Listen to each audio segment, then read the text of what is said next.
Good day, I'm Arul Edmond P. Alanan from BS English 3A, and I am the second reporter of the lesson 1, entitled Key Terms and Concepts in Managing and Implementing Standard-Based Grammar Teaching. On the course, the teaching and assessment of grammar. Implementing a variety of standard-based teaching strategies and techniques for teaching grammar in the development and integration of English is important. So standard is the regularization of the grammar, spelling, language usage, and not to minimal desirability and interchangeably. Teaching and learning a language serves as a liberating factor because it educates people in what language and linguistic manner are all about. Hence, we need to study the different key terms and concepts in the study of grammar. The first term, grammar and grammaring. So what is grammar? According to Benhema 2005, is what one knows about the language. Phonology, syntax, semantics, and pragmatics, while language skills are what we do with the language, including the 4 macro skills, the speaking, listening, writing, and reading. What we know about the language and what we do with the language has sparked controversies about their blurry boundaries.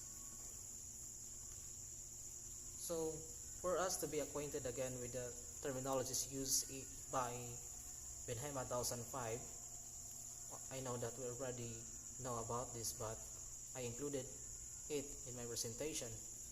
So, phonology, the study of sound systems and how they pattern. Syntax, the study of sentence structure. Semantics, the study of meaning and formalizing it into a logical form. Pragmatics, a subfield of linguistics, and semiotics that studies how context contributes to meaning. So, the controversies resulted in the development of different models that accounted for grammar differently. So, the reason for that is what we do with the language and what we know about the language. So, every time that there is a new discoveries about language, which means that it creates controversies, it creates another focus of studies of some linguists. So grammar was then considered a method of teaching and learning a language in what we call grammar translation approach, which viewed grammar as the core of the language. So in a grammar translation classes, the students they will learn the set of grammatical rules and then apply it in translating sentences to the target language and the native language. So that is from the classical teaching of Greeks and Latin. So the notion of grammar has changed with the shift in philology to linguistic. The outbursts of modern linguistics describe grammar as a system of structures beside vocabulary and pronunciation.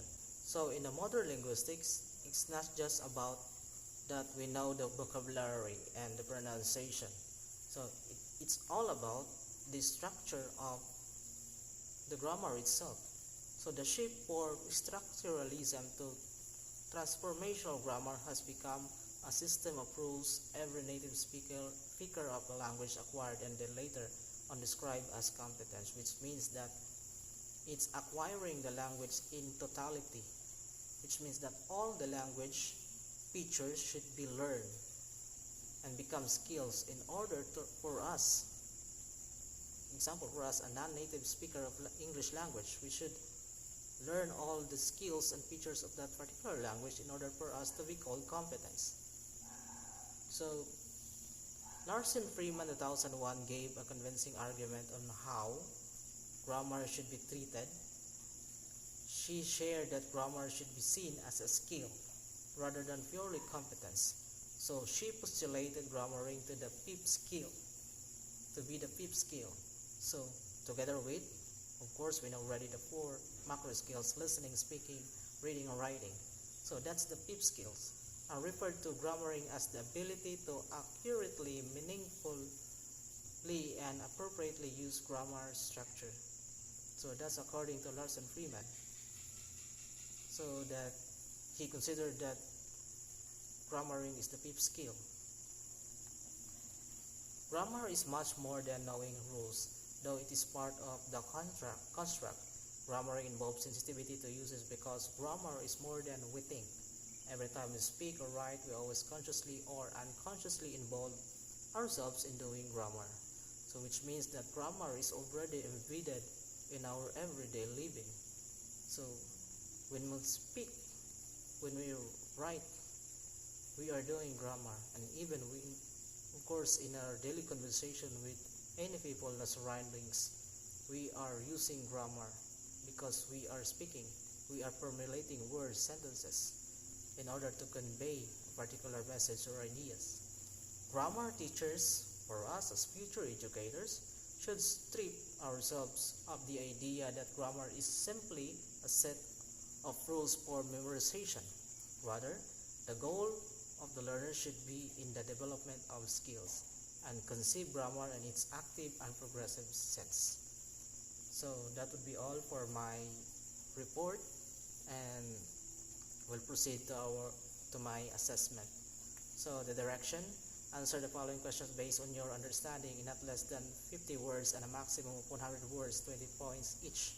Number 1, why do we need to study grammar? Number 2, what is the importance of grammar to you as a future English language educator? So the mode of submission: through my messenger, Errol Munelanan. Date of submission: September 4, 2022.